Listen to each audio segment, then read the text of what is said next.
To all who come to this happy place, welcome. This is ParksCenter.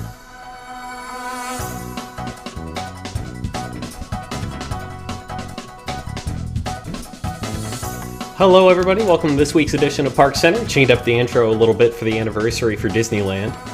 Joining me on tonight's show, we have Allison. Hello, hello. Tyler. Oh, hello from Canada. Nathan. Kungaloosh, everybody, and also hello from my Disneyland Monorail mug recently purchased at Disneyland. And Rob. Sivako! Yay! And happy anniversary to Splash Mountain, too. Oh, yeah! 30th.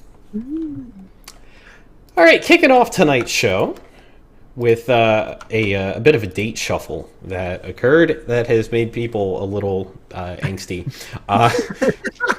Just to put it mildly, I suppose. Rise of the Resistance is going to be opening December 5th at Galaxy's Edge in Studios in Florida, and then in 2020 in Disneyland. They're going to be getting it January 17th, which is delayed from the previously announced later this year opening date.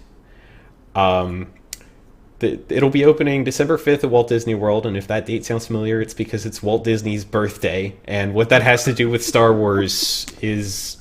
Disney Blog swears it has everything to do with it. It's his favorite movie. Star Wars. We got a picture of him in Star Wars Land as a kid to prove. Yeah. I'm just happy that Disneyland gets to shove something in Disneyland's face. I don't get enough of that. We don't get that very often.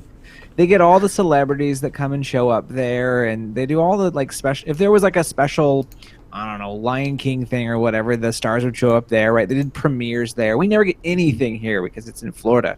So I don't know, stick at Disneyland. I know it's your birthday and whatever, but I'm happy.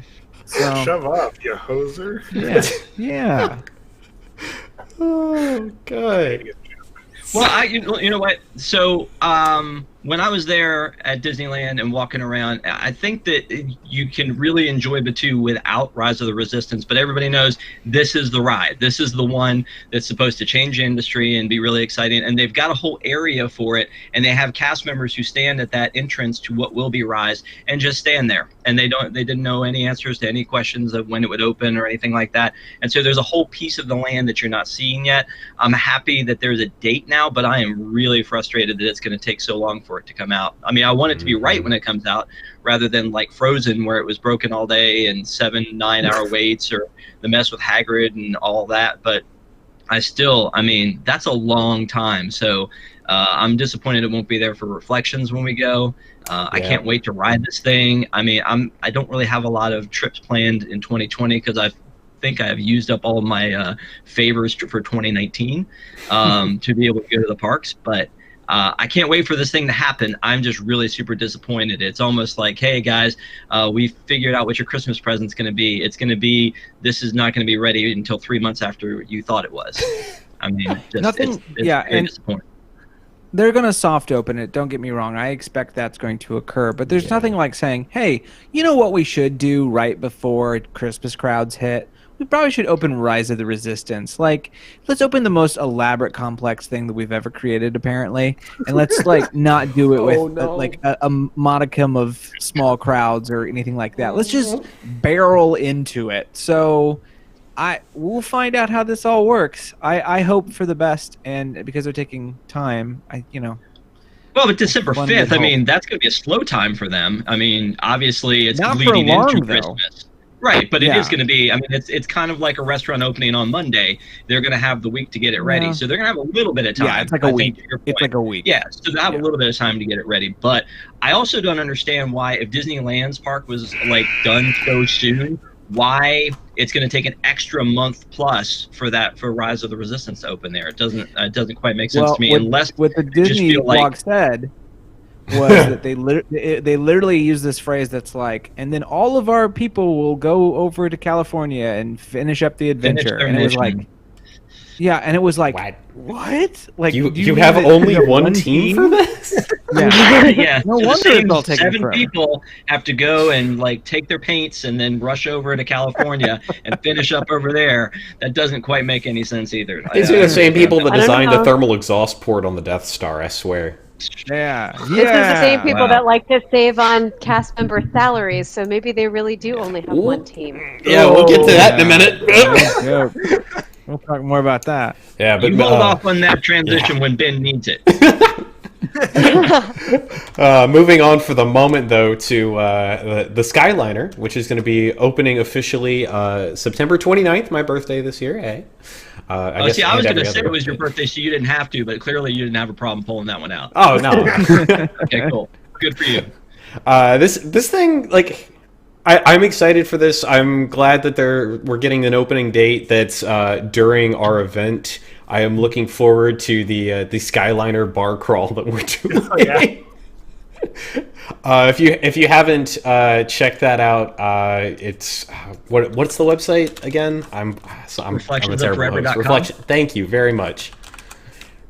Reflectionsofforever.com. You can head over there and check out the full schedule of everything we're doing during that event. This is a small edition. It's mainly focused around Reflections of Earth, but this is gonna be fun. And I'm interested to see this. I'm really sad. I'm probably not gonna make it down there for the event, but I want to see all of the people getting off of this hot box in the sky sweating. Or it could not be. Or it could actually... I mean, no. I was about to say, it could be exactly the way Disney described it, which is it's going to have this kind of passive air ventilation. But, no. No, it might. It might.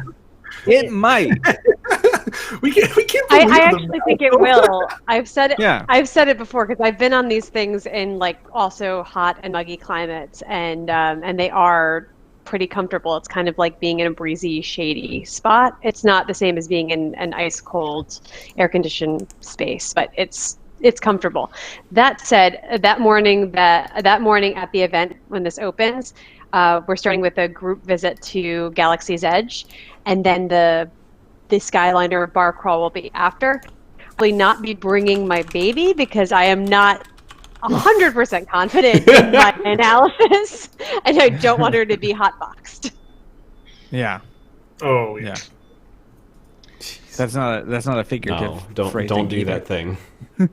No, see, I feel like the system's been in place. It's not like something like, that Disney invented. It is another company, and like you said, Allison, it's something you've been in before. So I feel like that it will not be all that bad to do. I think that what I'm really looking forward to is seeing how they handle the vantage points, because they're lifting you up above the area they normally protect you from seeing. And so you're going to get a look behind the curtain. I don't know part of me loves to see behind the curtain at Disney, and the other part of me likes to keep the magic. So it'll be interesting to see as you're coming down and you see all like the trash cans and everything behind France in the Epcot and that kind of stuff. So it'll be interesting to me to see how they've handled the visuals of the aesthetic of the ride itself. I'm actually looking forward to it, but everybody I've talked to seems to have a different reason to not want to get on it.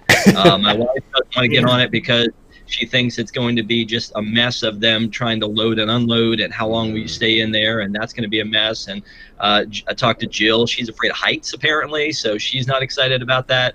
A lot of people talking about the air conditioning. So I think it's all going to work out, and it's going to be a neat thing. But definitely a lot of people are waiting for them to prove it to them that it's the right thing. I mean, I certainly hope you're right. I just don't think that's going to be the case, but yeah. Ben, I wish I could like draw some sort of comparison you could transition between Flight 929 and Rafiki the Animator, but I can't. Well, I mean, we could always ask for drawing advice from the one Disney character that knows how to draw. That's true. The animation experience is opened up at Rafiki's Planet Watch because, like I said, naturally, where else would you go for animating? 6 months. Yeah. Oh my! No. This is. I'm going to use some keywords here. This is desperate, and hokey, and misplaced, and is pathetic. Taking it too far. You had this whole building themed to animation, and you decided to put it in what was currently the most educational place that is literally outside of the theme park. You had to get on its own train to get to the educational part, where I guess you had a relatively decent concept for a meet and greet with Doc McStuffins. It makes sense. She was a veterinarian or a wannabe veterinarian. And now it's, do you know Lion King? Come see Lion King. They did nothing else to this place. They didn't even get rid of, like, scroll back up to the entryway, which is now the exit. They didn't even, oh, that's way too far. They didn't even get rid of, like, the billboard turning thing in the front hallway. Oh, yeah. There it They is. didn't even get rid of that, which is the only thing I could have assumed they would have updated with some kind of beautiful After Effects visual package or whatever we call it. That kind of stuff. Cool, sort of flying, expressions and text, and it's still that. Thank goodness Tubbs the goat is still there. For those who don't know, the oldest goat at the affection section, and it's so nice of WDW Today to actually show us like a visual proof that he's alive. He's fine. The only time they're going to reply back to us with something true, I guess. Can I say that? Is that not unfair to say? It's Tyler. It's this. What? It's this constant. I feel like I'm thrilled to get like our pets back and the surgery aspect, which I thought was amazing. But it's always a Faustian bargain because it's like, hey, we'll give you this stuff back, but we're gonna like somehow we already had IP, but we're gonna shove in like the IP that we care about right now, which is not the like you're gonna draw Lion King characters from the '90s one because we can't sell anything that's new with the Lion King because it's all just warthogs and lions and it looks like normal stuff and nobody wants it. So like we don't know what we're doing, and like so we're gonna take the IP thing that you like kind of worked and we're gonna shove that out of the way to put this other thing in. It's literally them picking up the stations or whatever from wherever they left them in, I don't know, Disney Quest or whatever, and throwing them in. It's pathetic. It's just a really, really bad fit. Rafiki's Planet Quest. There you go. Everyone's going to disagree with me. I don't hate this. Hey! This reminds me of the Disney Institute, like circa 1994, which, by the way, also didn't work and didn't really fit. But I loved the idea of. But they had lots of like animation classes, and you could learn all sorts of things on your vacation, which people really didn't want to do, and they figured that out very quickly. And although, yes, thematically, I agree, this is just like really being wedged in here and doesn't fit. I like that it's kind of like something that people can learn, and I like the focus on original animators and all of that. So I'll end with something positive. That's fair. I'll agree that that's cute. The research aspect's nice. I like the photos and stuff. Yeah. Yeah. Well, let's see if anybody can have anything positive for the next one. Because I'm not a fan of this idea either. Citricos is going to become the Victoria and Albert's Bistro as part of a lobby gutting project at G-Float. Like, what is... We're going to destroy the entirety of the Grand Floridian at this point? Like, oh my gosh. What? No. Yes. Stop. Well, I have something positive to say about this, and nothing positive to say about changing the lobby at all, because that lobby is classic and they really should not touch it. It's beautiful. It's timeless. They don't need to sterilize it and neutralize it. That's like they've been doing everywhere else. Like, leave that alone. That said, yeah, we'll talk more about that too. As a restaurant is a place that, I go fairly regularly every other trip or so, and the restaurant is good. It has views that I think are just as good as the California Grill across the lake, and the reservation is much easier to get. So if I can't get California Grill, I often go to Citricos. The problem with Citricos is that the menu has not changed in a decade. I think like 8 years ago, I was still getting like the ratatouille, whatever they've got on there as the vegetarian option. It's not innovative. Nothing exciting has been happening there. I don't think they really need to completely renovate the restaurant for that. I think they could just update the menu seasonally, and that would do it. But at the same time, they are sharing a kitchen with Victoria and Albert's, that is a harder and harder reservation to get. I love Victoria and Albert's, and it's nice to be able to have a slightly less time and money in investment in a meal, and to have a bistro style. I think that does fit. It'll just be a shame to lose some of the aesthetic touches of Citricos, but some of it's dated, so it fits. It needs a little bit of an update. But isn't this a Wolfgang Puck Express? I mean, isn't that what this is? Like, at the heart of it, aren't they just like taking something that's really, really popular in like a Michelin star restaurant and being like, this is sort of connected to it, kind of like it's not. The people that like Victoria and Albert's will not be as impressed, I don't think. We'll see. And so you turn off half the crowd that wants to come for that, and then the people that wanted to, they don't have that anymore either. Why? I agree. Menu, that makes sense. Maybe some aesthetic changes, but like to rename it is just this strange call that I don't think serves them any purpose. Oh, I disagree with that. I think that you've actually hit on it when you call it Victoria and Albert's. If I'm like not a super fan like you are, and I hear Victoria and Albert's, and I remember somebody else was talking about Victoria and Albert's, and I can't get into this one, but I can get into that one.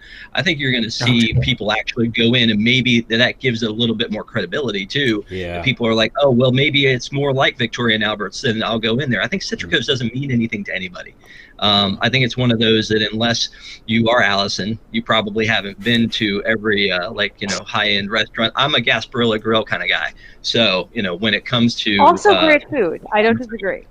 Yeah, exactly. So when it comes to the finer food, I mean, I'm not too picky, but I think you're going to see more people because of the name stumble into it by accident. I think it'll show more reservations than it has now. That was one of the points that they brought up earlier, was that you can actually pretty much get a Citricos reservation at any time. Maybe this will help fill it. Yeah. What they really should do is gut Narcoossee's, because that place is a steaming pile of you can't even imagine what, because no, it's terrible service. They've got like paper what are they called? Placemats on the tables, and they've got prices that put Citricos and California Grill to shame. It's just terrible. That's where they Are you should trying be to get an directing their endorsement? energy. Because that's a raving review. That's a raving. Check her out on Instagram if you want her to sponsor it. Speaking of steaming piles, Oh boy. like you want to set that one up? Like, there you go. Abigail Disney essentially went undercover boss on Disneyland and is livid with the working conditions for Disneyland cast members. She recently did an interview with Yahoo News and just found terrible conditions. Quote, every single one of these people I talked to were saying, I don't know how I can maintain this face of joy and warmth where I have to go home and forage for food in other people's garbage. Jeez. Like, oh my gosh.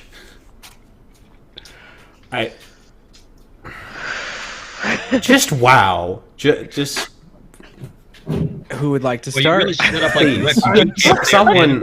I mean, how do you Let's how do talk you move about- on from that? Let's What do you talk want me about to go pro Disney's on that? I tone don't, you can't do deaf. that. Alice. No. Let's talk about Disney's tone deaf response to this, because they're basically Yeah. like, well, we have a program for paying for education. So, like, okay, but how are people going to make enough time to go and get an education when they're living out of their cars and on food stamps and having to get a second and third and maybe fourth job just to be able to eat or have a place to live? And it's just, it's so out of step with the reality of what low-wage workers are going through in all over this country, especially in Southern California, especially where this cost of living is so incredibly high. It doesn't resonate. No, go ahead. The other kind of resonate. tone deaf thing in there, I'm sorry, was that they said that the average hourly wage at Disneyland is $19.50. Like, that would be great if it was the minimum, but we're not talking about the minimum here. We're talking about the average, and that's including people like management, like performing staff, like Exactly. engineering staff, all of that stuff that's hourly work is being included in that average and is bumping it way up. There is so many people on staff that are minimum wage here, and they're trying to hide it. And I don't want that to work. So here's a quick problem that I have. Averages should never work. Yeah, We should always look for the median. Median is a lot more helpful than the average, but they're not releasing that, and there's got to be a reason for it. Yeah. I'm sorry. Go ahead, Rob. No, I was just going to say, every time Disney has raised their prices in the past 4 years or 3 years since we've known about Star Wars Land and everything else, it seems like they're always raising it, and we're hearing a reason. And it's like, well, they raised the price, but that's because we're going to be paying our workers more. They raise the price because they're trying to, only because they're trying to keep people out of Galaxy's Edge and kind of control that. If they've raised their prices so much, it feels like that they can afford to pay a little bit better. If I'm paying so much more to get in there, I feel like they should be able to pay a little bit better the salaries. Like they continue to raise this, the price of everything to just this absorbent level, and with all these reasons. But I feel like one of the reasons was so they can pay their employees better. And if that's not happening, that's really disappointing. Plus, all the money that they're doing on these on the annual passes, because they're saying, well, we don't want to let all these people flood into the parks, and this is going to kind of balance things out. Great. If people are paying that money, then there's more money. You should be able to pay your people better. Yeah. I mean, straight up shame on them. Yeah, that's all I have 100%. to say. Shame on them. No. Please fix. Yeah. Well, they tried to fix some of the rooms in Wilderness Lodge. They are testing some newly remodeled rooms. I'll allow that transition. And you're going to have to. It's my show. And these rooms look kind of plain to me. I think the term you're looking for is Hyatt. Yeah. You know what? I've had that same bedpost light thing at a Hyatt before. When I think of wilderness, I think of beige. Yeah. There's a great I think of plain, square, and beige. That's what most game developers think of. There's a designer, a former Imagineer who's a designer, and he worked on.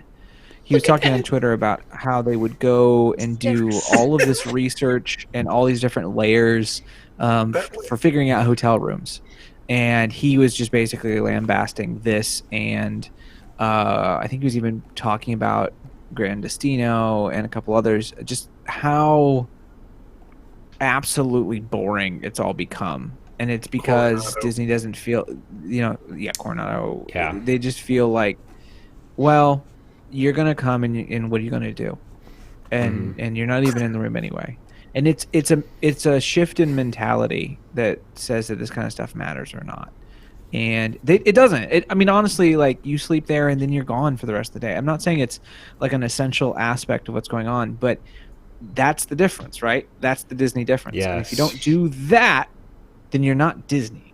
Universal's Cabana Bay looks far, far, far, far, far better than anything Disney's made in the last 5 years when it comes to updates and stuff to room. So that's where we're at. Yeah, I don't know about that. I stayed there once, some of those and rooms it are felt like they were snapped together with IKEA things. I don't know.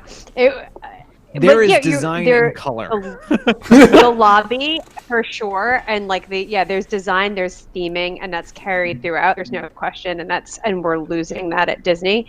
And there are certain things I don't mind that they're losing. Like one of the things is I don't mind that the runners at the edge of the bed are being removed, because I really think they're not usually super clean. And so if I walk into a room, the number one thing is I want to know that I'm in a clean room, and then the number two thing is I want to have some kind of ambiance or feeling if I'm staying at a Disney resort. So if they're going to remove the runners, like they removed the dust covers that they used to have 15 years ago, that I'm okay with. But what I'm not okay with is the sterile look, and then they were going to throw one or two things in there to just kind of pay lip service to some kind of theme, like the sticks on that light thing. And this is okay, but it's something like what I have in my daughter's room, her nursery right now. We have something like that by her crib, except it's the whole wall, not just a little thing. But this is laughable. This is like they're almost making fun of us. This stick situation. Low poly. Really sticking it to us. No, no. Oh gosh, that was. I can't wait until Ben is a dad so that these jokes really make sense. I just assume he is. No, not yet. No, We got the joke. I'm getting ready for it, and also You're very Astro prepared. Orbiter and Primeval World are still getting ready for people. These went down and have been down. So Primeval World, just this is now closed through the 20th. Although this is what the second It'll or never third make time it. that we've had an opening date. Also, I it'll appreciate never make that. it. Hey, They're not hey, gonna Nathan. make it. They're not gonna make it. Hey Nathan, remember when we talked about this on Ride Rehab and how like fragile this kind of ride design was? Because it's Yeah. built for like carnivals and stuff, and they've had it there for like 10 plus years or something like that. Yeah. It's Yeah. and I'm just More. laughing at this article at this point. And Astro Orbiter, yeah. it's the same way. Like they've not, unless the thing with Astro Orbiter. The thing is I'd be more in now. Are they calling this closed or refurbishment for Astro Orbiter? Closed for refurbishment, whatever that means. So for me, okay, if we're gonna wake up and then the next morning they have redesigned parts of Astro Orbiter to work better with this new, less like retro future sort of whatever, then that's applicable. Like that's a good thing. I have no issue with that. But if it's just like random maintenance, I guess it's got to happen sometime. But maybe not when you already have other rides that are like broken down. Mm-hmm. But I feel like and it was it's unexpected, this right? summer. It wasn't that Yeah. it that they were going to open it and something happened and they Right. couldn't open it, and so now it's under refurbishment. It seems to me to be So under the term repair, is not under. closed for. Right. Right. So Yeah. it's more of a PR term Mhm. than anything else. So who would have thought two rides that are basically carnival rides are acting Yeah, up? imagine that. Who would have thought? Well, I agree with And I that like with Astro Orbiter. Primeval World for sure. Yeah, I love Astro Orbiter. I said it last week. I'll say it again with Primeval World. It's just so what? Who cares? So what? Who Yeah. cares? Astro Orbiter though is something that I do like. I look forward to doing on vacation because you get such an amazing vantage point of the park, especially at night. It's especially when there's fireworks going on. It's just it's a magical experience, and you can also control the car, which is kind of neat. Moving it up and down and seeing what you can see. That's a really cool video. Thanks, Ben. So this is sad to me. Of the carnival type rides of the Dumbo variety, this is my absolute favorite, and I wish Disney was a little more honest about things and not calling it a refurbishment when it's unscheduled maintenance. Yeah. Hey, while you're at it, What? put in stairs so I don't have to get into a sweaty. Speaking of Please. hot boxes, Yeah. Skyliner? how about you not let me smell some guy from Iowa's sweat like for a good 30 seconds while going up to Astro Orbiter? So that's And, not okay, the ride folks, I he want to can be say on. that he's from Indiana. He can make comments about the Midwest. Yep. Yep. The mid sweats. The mid sweats. So I mean, It's bad. I don't know. I think these things happen, and I'm not trying to harp on anybody, but boy, I don't think you have a ride like Primeval World go down for so long if you don't have real issues that were not dealt with earlier. Yeah. So this is, for me, things have been ignored, and they cannot be ignored any longer. Yeah. And now that's why you have an extended period. So they get what they get. This is what happens when you don't do good maintenance. Yeah. Just a random This has been thought, a very though. positive show. Yeah, I know, Yeah, right? well, It's been okay. great. Just a random thought about that, though. When you talk about like the Primeval World going down, I wonder though if it went down for maybe a small maintenance thing, and somebody kind of looked around and said, "Is this really a problem that this is closed right now? Wouldn't we save a little bit of money if we close it for just a little bit longer?" I mean, like the way that their mindset has been recently, I feel like that's a real possibility. I don't know. It's I July. know, It's July. no. It's real. It's peak season. I don't think they would do that. Don't they That have to ride reduce does always get capacity a- when they do that? Like Yes, when I believe so. rides close, they decrease the park capacity and where they have to cap things off for fire marshal But stuff. crowds have been down, so It's fair enough. Yeah. You can get away not with it, out I of the realm of guess. Wow. possibility. I hope you're wrong, but if A you're little not, a little we'll talk about it here on conspiracy. ParksCenter. Yeah. A little conspiracy to end the night. I like it. Yeah. Well, thank you, Man, folks, for guys, joining us what a on party. ParksCenter, the Yay. conspiracy theory party. It's so sad tonight. If you are one of our Wix members, stick around for the post show, and I promise we will try our best to make it more positive. If you are We're going not, to talk about Ghostbusters. yeah, it's So- gonna be great.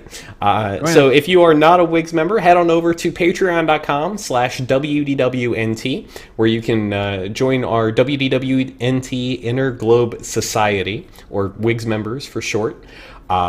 Get access to our post show, the post shows for News Tonight, and a whole bunch of other perks. So if you want to join that and give back to the shows you love, patreon.com/WDWNT. This show and all of our other shows are also brought to you by our travel sponsor, Never Grow Up Vacations. They are an authorized Disney vacation planner whose focus is in making magic for their clients, and with over 20 years of experience booking Disney vacations, we're sure they can help you make your next trip even more magical. So head on over to wdwnt.travel to contact them about your next trip today. If you are watching this show live, you can thank you for doing so. We air every Wednesday night at 9 p.m. Eastern. You can find us at WDWN Tunes or at youtube.com/WDWNT. You can subscribe and hit the bell there to get notified every time we go live. You can also find the audio version of this show. If you search for ParksCenter wherever fine podcasts are sold, you should be able to find us relatively easily. That is going to do it for tonight's show, folks. We'll see you for the post show if you're sticking around. Otherwise, we will see you next week. Bye, everybody. Bye.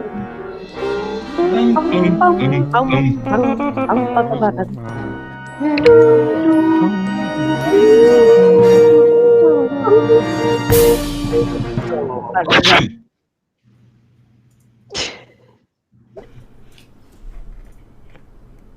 Was that a sneeze reference to the time Pete Yes, it sneezed? was.